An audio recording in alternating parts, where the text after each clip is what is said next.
Good morning, everyone. Very good morning, sir. Good morning, sir. Good morning, sir.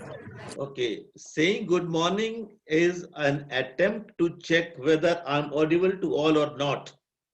Is the main contention behind this saying good morning, as well as to greet you all and to welcome you all in this class. So today we will start with a wrap of previous class which we took yesterday. Yesterday, we discussed types of family on the basis of household. Rather, three types of families are there mainly on the basis of household. One is stem family, second one is lineal family, and third one is extended family. This is what we discussed yesterday to a greater extent in detail. Today, we will try to see what are the major changes which have been taken place in previous years in this family pattern. So we started with the industrial revolution way back in 18th century or in the end of 18th century and affecting society at large as well as social institution at large, and family is no exception in this regard. So जितना भी तरक्की हमने इन औद्योगिक क्रांति के बाद की है किसी भी समाज ने सारी दुनिया में, तो उसकी वजह से सारे हमारे जो बेसिक इंस्टीट्यूशंस हैं समाज के वो और जो दूसरे इंस्टीट्यूशन है वो भी उससे बुरी तरह से या पूरी तरह से उससे प्रभावित हुए हैं। तो प्रभाव का जो असर है वो इतना ज्यादा है कि आज के समय में जो तरक्कियां हुई और जिसमें सबसे ज्यादा रोल जो है वो ट्रांसपोर्टेशन एंड कम्युनिकेशन में जो बदलाव आए उसका बहुत बड़ा रोल रहा और उसने जो बेसिक इंस्टीट्यूशनल सोसाइटीज थे उसको उसने पूरी तरह से प्रभावित किया। और साथ में एक और चीज आई जिसने कि मेटेरियलिज्म को बढ़ावा दिया, भौतिकवाद को बढ़ावा दिया और एक हीडोनिज्म को भी बढ़ावा दिया। हीडोनिस्टिक फिलॉसफी क्या होती है कि a philosophy which believes in merry making, खाओ पियो ऐश करो मित्रों वाली जो फिलॉसफी है, they don't believe in retaining the things with them, as well as they don't believe in any supernatural or spiritual believings, and they're just believing on worldly things. दुनिया में जो चीजें हैं उसी के ऊपर उनका विश्वास होता है और खाओ पियो ऐश करो मित्रों वाली जो उनकी फिलॉसफी होती है उसकी वजह से हमारा इकोनॉमिक वैल्यू भी प्रभावित हुई, सोशल वैल्यूज भी प्रभावित हुई और हमारी आइडियोलॉजी भी प्रभावित हुई और हम एक जो मानवतावादी मूल्य जो थे उससे हम उपयुक्तवादी मूल्यों में हम शिफ्ट हो गए। और जब उपयुक्तवादी मूल्य शिफ्ट हुए तो उसने बेसिक इंस्टीट्यूशनल सोसाइटी को भी पूरी तरह से प्रभावित किया, चाहे वो मैरिज था, चाहे वो फैमिली थी, चाहे वो किनशिप था।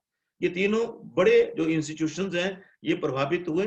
और आज के संदर्भ में देखें, आज के समय में और इस कंटेक्स्ट में खास करके फैमिली सिस्टम जो हम पढ़ रहे हैं, तो इस कंटेक्स्ट में देखें तो परिवार पूरी तरह से इससे प्रभावित हुआ और परिवार एक इकाई के रूप में भी और परिवार एक संस्था के रूप में भी और परिवार एक समिति के रूप में भी, as an unit, as an institution, as well as an association, family affected a lot because of this I mean because of this philosophy of utilitarianism, उपयोगितावाद की जो फिलॉसफी है उससे परिवार भी प्रभावित हुआ।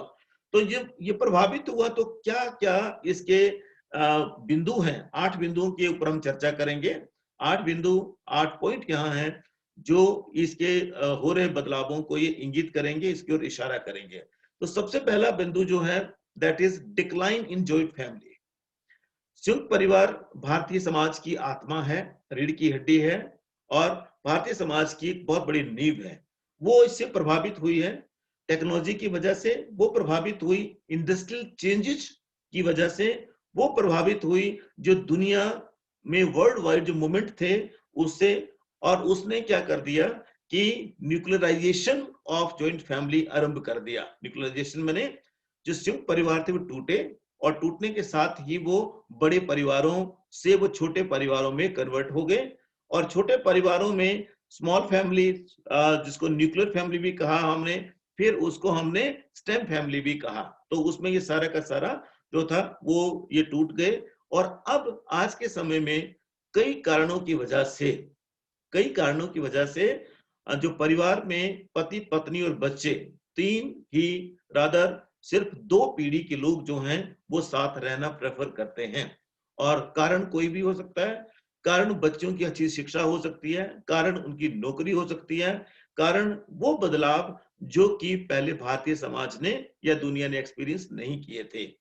ज्वाइंट फैमिली की अगर हम बात करें तो ये सिर्फ और सिर्फ या मुख्य तौर से भारतवर्ष में ही पाई जाती है। परंतु आज इनकी वजह से जो नौकरी करने लगे, अब बेटा भी और साथ में बहू भी, बेटी भी और साथ में उसका हस्बैंड भी, तो दो जब नौकरी करने लगे तो दोनों की नौकरी गांव में तो लगनी नहीं है जहां ज्वाइंट फैमिली पाई जाती है, तो वो नौकरी लगनी है शहर में।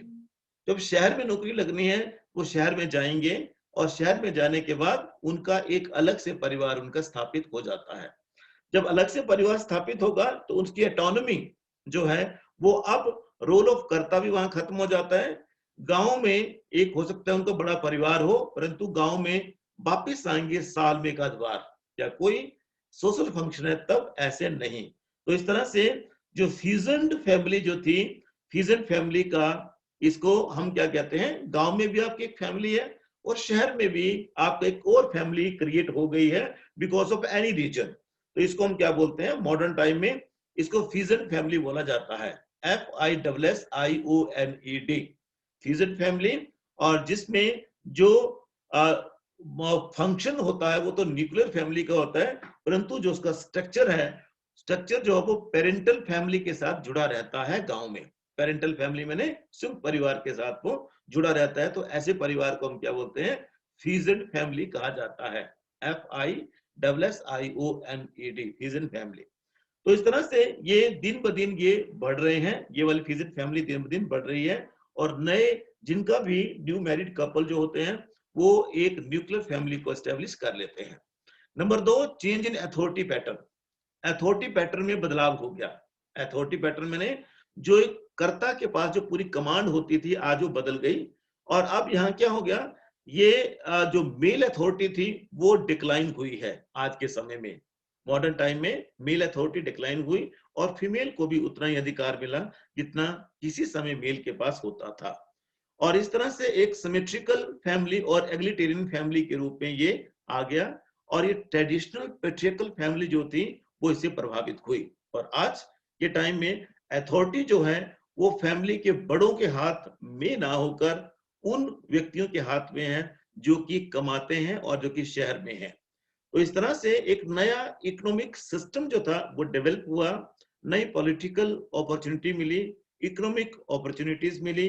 और इस तरह से यंग कपल्स जो थे वो they do not follow the instruction of Elder one, जो बड़े बुजुर्ग लोग घर में हैं उनके इंस्ट्रक्शन को फॉलो नहीं करते हैं।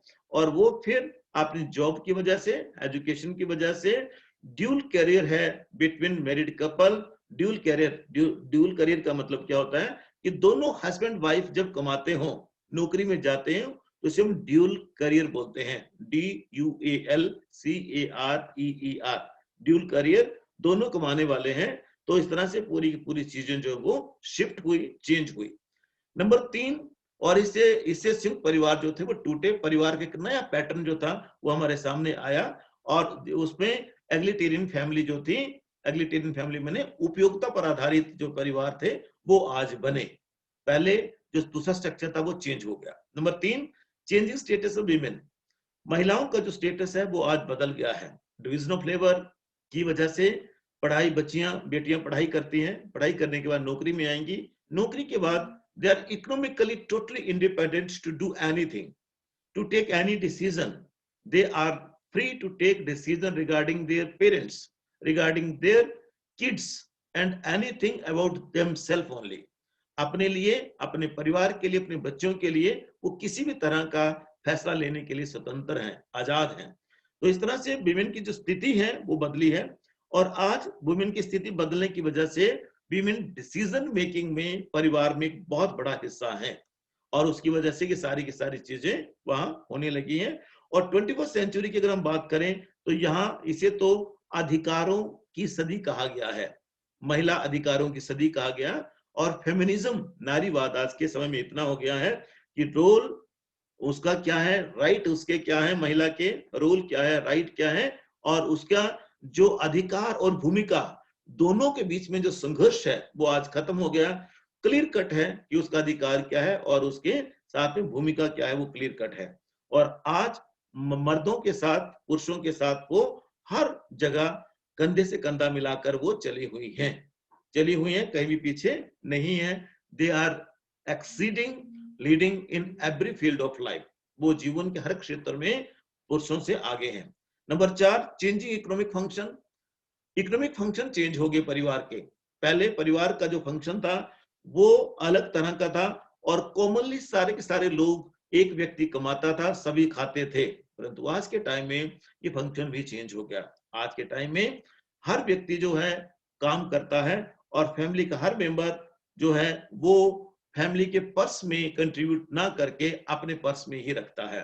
पहले कमा के लाते थे, मम्मा के पास पैसे जाते, पापा के पास पैसे देंगे, पापा मम्मा को देंगे, और मम्मा जो थी वो पूरे महीने घर का खर्चा उसी पैसे में से कमाती थी। परंतु आज के टाइम में मॉडर्न फैमिली में it is no longer now, और वो खेतों में काम करने के लिए भी इकट्ठे आज के टाइम में बहुत कम जाते हैं। मशीनें आ गई, रादर एक मशीन नहीं, हर तरह से सोइंग के लिए मशीन है, बीजने के लिए मशीन है, काटने के लिए मशीन है, थ्रेसिंग के लिए मशीन है, अब तो घास काटने के लिए भी मशीन आ गई। कुछ भी करने की कोई जरूरत नहीं है, सीधे मशीन लेके जाओ, करो, और सारे का सारा घर में पहुंच जाएगा। तो इसकी वजह से कम लोगों की जरूरत जो थी वो एग्रीकल्चर में होने लगी, और ये इकोनॉमिक फंक्शन जो थे फैमिली के अब वो चेंज होने लगे।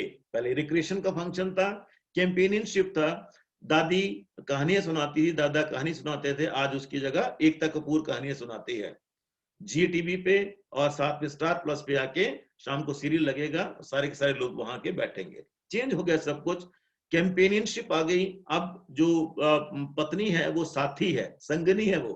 पहले क्या थी, उसे पूरे के पूरे परिवार की देख रेख करने के लिए और उसके साथ अच्छा व्यवहार नहीं होता था, परंतु आज के टाइम में पूरी तरह से चेंज हो गया। महिला आज नौकरी करती है, सुबह काम पे जाती है, और विवाह के बाद भी ट्रेडिशनल फैमिलीज में भी इवन जो घर में बड़े बुजुर्ग हैं वो बच्चों की या तो देखभाल करते हैं अगर जॉइंट फैमिली में है तो, परंतु मैक्सिमम तौर से वो सारे के सारे घर से बाहर हैं। और जब घर से बाहर हैं तो वहां सारे के सारे फिर अपनी अपनी तरह से आय को रखते हैं कि किसी और चीज को करेंगे और अपना उसको करने की कोशिश करते हैं। नाउ नंबर 5 है free choice of mate selection. अब परिवार का कोई कंपल्शन नहीं है कि आपने किससे विवाह करना है। परिवार सीधा बोलता है कि भाई कोई पसंद होगी तो बता देना दोनों को, बेटे को भी बेटी को भी। परंतु पहले क्या होता था, पहले पूरी तरह से परिवार ही डिसाइड करता था कि किसके साथ आपका विवाह होगा। विवाह किसके साथ होना परिवार डिसाइड करता था, और परिवार डिसाइड करने में लड़की की या लड़के की इच्छा नहीं देखी जाती थी, सिर्फ परिवार देखे जाते थे कि उसका परिवार कैसा है, जमीन उसके पास है, रोटी खा सकती है, और बस यही सिर्फ देखा जाता था। परंतु आज के टाइम में in all sphere of social life, economic life and everywhere there is individualism. आज व्यक्तिवाद है, आज परिवार की बात को नहीं सुना जाता, व्यक्तिगत बात को सुना जाता है। और उस व्यक्तिवाद की वजह से रोमांटिक लव मैरिज जो है वो आज के टाइम में आने लगी हैं, और जो चॉइस जो है वो मेट की है, चॉइस जो है साथी की है, ना कि किसी और की है, परिवार की चॉइस नहीं है। डिक्लाइन इन फैमिली साइज, परिवार का जो साइज है वो कम हो गया। पहले बहुत बड़ा परिवार होता था, कई बच्चे होते थे, भाई होते थे, बांधव होते थे, सारे होते थे। परंतु आज इकोनॉमिक कंसिडरेशन ने मजबूर किया कि 1 किलो दाल जहां लगनी है वह 250 ग्राम दाल से गुजारा हो जाए, तो और क्या चाहिए। जहां 2 किलो आटा लगना है वहां 200 ग्राम आटे से गुजारा हो जाए, और क्या चाहिए। तो ये साथ में टाइम भी नहीं है, साथ में टाइम नहीं। तो ये सारी की सारी जो चीजें हुई, इन सब चीजों ने क्या कर दिया, आज जो कपल्स हैं वो they don't want to have kids even, बच्चे को आज प्लान किया जाता है कि अब मैं बच्चे को पैदा करने या बच्चे को पालने के लिए तैयार हूं, तब जाके बच्चे को पैदा किया जाता है, प्लान होता है बच्चा। पहले प्लान नहीं होता था, इट वॉज गॉड्स विश, भगवान की इच्छा मान के जो थे बच्चे को करते थे, जितने मर्जी बच्चे हो जाएं कोई दिक्कत नहीं होती थी। परंतु आज के टाइम में साइज ऑफ फैमिली जो है वो बहुत ही छोटा रहता है। क्यों? क्योंकि उन बच्चों को जगह तक पहुंचाना है। और आज के टाइम में एक बात कही गई है, in these days couple prefer to have a car, couple prefer to have a car rather than a child। बच्चे की अपेक्षा वो कार को लेना ज्यादा पसंद करते हैं, because they can enjoy their life. Egalitarian values हैं, उपयुक्तवादी मूल्य हैं। नंबर 7 है, सेकंड लास्ट है, changing attitude towards sex and marriage. Sex and marriage के प्रति हमारा दृष्टिकोण बदल गया है। पहले क्या होता था, एक रेवोल्यूशन आया है एटीट्यूड में, सेक्सुअल एटीट्यूड के लिए और सेक्सुअल प्रैक्टिसेस के लिए। पहले क्या होता था कि सेक्सुअल फ्रीडम जो थी वो बिल्कुल भी नहीं थी, प्री मैरिटल रिलेशंस नहीं होते थे, विवाह से पहले बात भी नहीं की जाती थी, लड़का लड़की आपस में बात भी नहीं करते थे। परंतु आज के टाइम में ऐसा बिल्कुल भी नहीं है। आज के टाइम में open expression of pre marital sex और even after marital extra marital affairs, विवाह के बाद भी और विवाह से पहले भी फ्री एक्सप्रेशन है आज के टाइम में। और उसकी वजह से, और ये खास करके डेवलपिंग सोसाइटीज में, जो हमारे जैसे ऑर्थोडॉक्स समाज हैं, वहां आज भी वही चीजें हैं। परंतु जो दूसरे जो एडवांस सोसाइटीज हैं, so called most advance society जो हैं, वहां इस तरह की चीजें जो हैं वो आज आम पाई जाती हैं। और इसमें एक और चीज आ गई है आज के टाइम में, लिव इन रिलेशनशिप आ गया है। लिव इन रिलेशनशिप, विवाह नहीं करना है परंतु साथ रहना है, साथ रहना है। अगर कल को जो है इंटरेस्ट डेवलप हो जाते हैं, अगर कहीं एक दूसरे को पसंद करने लग पड़ते हैं तो विवाह कर लेते हैं। अदरवाइज विवाह से बेहतर दोनों, लड़का लड़की दोनों जो हैं वो लिव इन रिलेशनशिप को ज्यादा प्रेफर करते हैं। अब लिव इन रिलेशनशिप का मतलब क्या हो जाता है कि लिविंग टुगेदर, लिविंग अरेंजमेंट्स और लिव इन रिलेशनशिप जैसी 3 नई चीजें जो हैं वो आज हमें देखने को मिली हैं। और इस तरह से इसे कोहैबिटेशन कहा जाता है। इस तरह के परिवार को हम क्या कहेंगे? कोहैबिटेशन। ये 2 नंबर का प्रश्न है, 2 नंबर का प्रश्न है कि लिव इन रिलेशनशिप को सोशियोलॉजिकली क्या कहते हैं? इसको बोलेंगे कोहैबिटेशन, COHABITATION, साथ रहना, सहवास, कोहैबिटेशन, साथ रहना, without marriage. But without marriage I mean without socially approved, without social approval of relationship. बिना विवाह के, विवाह तो किया होगा, हो सकता है उन्होंने, पर वो समाज की सहमति के बिना नहीं, विदाउट सोशल अप्रूवल। समाज का वही आमिर खान वाली बात, ये ठप्पा कहाँ है? इस सामाजिक ठप्पा विच मैटर्स अ लॉट।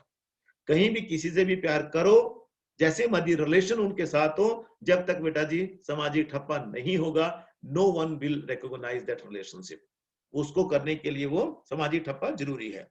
तो इस तरह से एक सिंगल फैमिली और एक इसकी वजह से कोई जो चेंजेस आए हैं, जो परिवार का पूरा स्ट्रक्चर है वो ही चेंज हो गया। आज अनमैरिड कपल्स का जमाना आ गया है। नया शब्द, नया पैटर्न क्या निकला राजन जी? Unmarried couple. और उसके साथ एक चीज और क्या हो गई? अनमैरिड कपल्स हो गए family of singles. Single family का कंसेप्ट आ गया, अकेले रहना, मैंने ब्याह ही नहीं करना। अनमैरिड कपल्स और फैमिलीज ऑफ सिंगल और लोन भी इसको कहते हैं, लोन पेरेंट्स का भी कंसेप्ट आ गया। और एक और चीज आई है, बहुत खतरनाक चीज है, family of homosexual. Same sex के बंदे आपस में विवाह, पीछे सुप्रीम कोर्ट ने भी एक ऑर्डर दिया था, एक जजमेंट पास की थी कि सेम सेक्स के लोग भी एक परिवार की तरह रह सकते हैं, एक परिवार की तरह रह सकते हैं। तो इस तरह से नए नए पैटर्न जो हैं आज के समय में आधुनिक समाज में ये आए हैं। अंतिम है decline trend in non essential functions of family. Non essential function, जैसे हमने पहले बात की थी, मैकाइबर एंड पेज ने essential and non essential functions की बात की है परिवार के, जो हमने फैमिली को पढ़ा था उसमें हमने देखा था। तो सेकंड वाला जो पार्ट है, non essential function of family वाला जो पार्ट है, वो उसमें सारे के सारे उसमें बदलाव हुआ है। और उन सारे नॉन एसेंशियल फंक्शंस को, जैसे सोशलाइजेशन का फंक्शन है, उसे KG, kindergarten, nursery school, child raising, education, occupation, training, caring for elderly, इस तरह के कई जो चीजें हैं ये नॉन फंक्शंस में आती हैं। और इनकी देखभाल के लिए जरूरी नहीं कि परिवार हो, इनकी देखभाल के लिए आउटसाइड ऑफ फैमिली एजेंसीज का जन्म हुआ है। और वो एजेंसीज हैं, क्रैचेज हैं, जिसमें कि केजी और नर्सरी के बच्चों को पढ़ाया जाता है, मीडिया है, नर्सरी स्कूल्स हैं, हॉस्पिटल है, ऑक्यूपेशन ट्रेनिंग सेंटर है, हॉस्पिटल हैं, और उसके बाद इंस्टीट्यूशन है, फ्यूनरल कॉन्ट्रैक्टर भी हैं। फ्यूनरल कॉन्ट्रैक्टर मैंने जब कोई मर जाए तो फोन करो और वो ले जाएंगे और उनका दाह संस्कार भी कर देंगे, दफना देंगे या उनको जला देंगे। तो इस तरह से सारी की सारी चीजें जो हैं वो बदली हैं, और जिसकी वजह से एक्सक्लूसिवली परफॉर्म्ड बाय फैमिली जो फंक्शंस होते थे वो उनमें सारे में चेंज हो गया है। आज कोई दूसरी एजेंसी है जो उन सारे के सारे कामों को करती हैं। आज प्रोटेक्टिव फंक्शन जो है वो चेंज हो गए हैं बड़े लार्ज स्केल पे। प्रोटेक्टिव फंक्शंस, जैसे पहले कोई बीमार हो जाए या बुढ़ापे में उनकी देखभाल कौन करेगा, हैंडीकैप्ड कोई है तो उसकी देखभाल कौन करेगा, विडो कोई हो गया तो उसकी देखभाल परिवार में कौन करेगा। परंतु आज के टाइम में हेल्थ इंस्टीट्यूशन है, ओल्ड एज सेंटर हैं, हाउसेज हैं, डीफ एंड डम इंस्टीट्यूशन है जो इन सब की देखभाल करने के लिए आ गया है। सोसाइटी जो आज ज्यादा से ज्यादा जैसे इंडस्ट्रियलाइज हो रही है, तो पेरेंट्स जो हैं वो लेस ट्रांसमिट हो रहे हैं, उनकी ऑक्यूपेशन जो है वो भी चेंज हो रहे हैं। अफेक्शन एंड जो कंपेनियनशिप था वो भी आज खत्म हो रहा है। प्यार, वक्त ही नहीं किसी के पास तो प्यार क्या करेंगे। अफेक्शन, स्नेह वाली चीज वो खत्म हो रही है। कंपेनियनशिप फंक्शन खत्म हो रहे हैं। कोई पता नहीं कौन घर में कब आ रहा है कब जा रहा है, किसी को कोई पता नहीं है। उसके बाद एक और चीजें हुई हैं, आज परिवार जो है वो एक लिटिल सर्विस स्टेशन की वजह की तरह बन गया है। और सर्विस स्टेशन में क्या करते हैं, व्यक्ति आता है, बंदा सोने के लिए आएगा, सुबह फ्रेश होगा, तैयार होगा, फिर चला जाएगा, सारा दिन काम करेगा, रात को फिर वापस आएगा। सोने के लिए तैयार आता है सिर्फ, और लॉयल्टी नाम की कोई चीज नहीं है। और इस तरह से आज जो समाज है वो एक क्राइसिस के दौर में है, ट्रबल के दौर में है। और ये act of protection, rearing and caring of new one, ये सारी की सारी चीजें जो हैं that is being taken care of by some other agencies, not necessarily by family itself. तो इस तरह से बहुत कम शब्दों में हम कह सकते हैं कि आज फैमिली में उसका ब्रेकडाउन हुआ है, सिस्टम का ब्रेकडाउन हुआ है। और इसमें टालकोट पार्सन ने कमेंट करते हुए लिखा था कि फैमिली जो है आज एक शेड की तरह है, जिसके नेसेसरी फंक्शन जो है, चाहे वो इकोनॉमिक है, पॉलिटिकल है, हेल्थ है, एजुकेशन है, रिक्रिएशन है, what it is still perform the most important function of socialization। वो कम हुए होंगे पर सोशलाइजेशन का फंक्शन आज भी ये कर रहे हैं। टेंशन और इमोशनल मैनेजमेंट और इमोशनल मैनेजमेंट का फंक्शन जो है आज भी परिवार करता है। और जो जितने परिवार जिसका जितना सुखी है, वो सुखी होने की वजह एकमात्र है कि उसकी टेंशन और इमोशन जो मैनेजमेंट है वो हो रही है। सारे दिन की टेंशन घर में आकर ही खत्म होती है, चाहे परिवार जैसा मर्जी हो, परंतु घर में आकर ही वो सारी चीजें जो टेंशन है वो मैनेज होती है। टालकोट पार्सन ने, अमेरिकन सोशियोलॉजिस्ट, उन्होंने कहने की कोशिश की। तो बहुत कम शब्दों में हम ये कह सकते हैं कि परिवार आज के समय में मॉडर्न टाइम में परिवार अनडाउटली सिंह परिवार टूटे हैं, परिवार का स्ट्रक्चर डिस्टर्ब हुआ है, परंतु फिर भी जो परिवार की जो बेसिक फंक्शंस हैं, सोशलाइजेशन वाला या कोई और फंक्शन, वो आज भी अस्तित्व में है। इसलिए परिवार जैसी एज ओल्ड संस्था आज भी जिंदा है और आने वाले समय में भी जिंदा रहेगी, ऐसा हमारा मानना है। Thank you very much.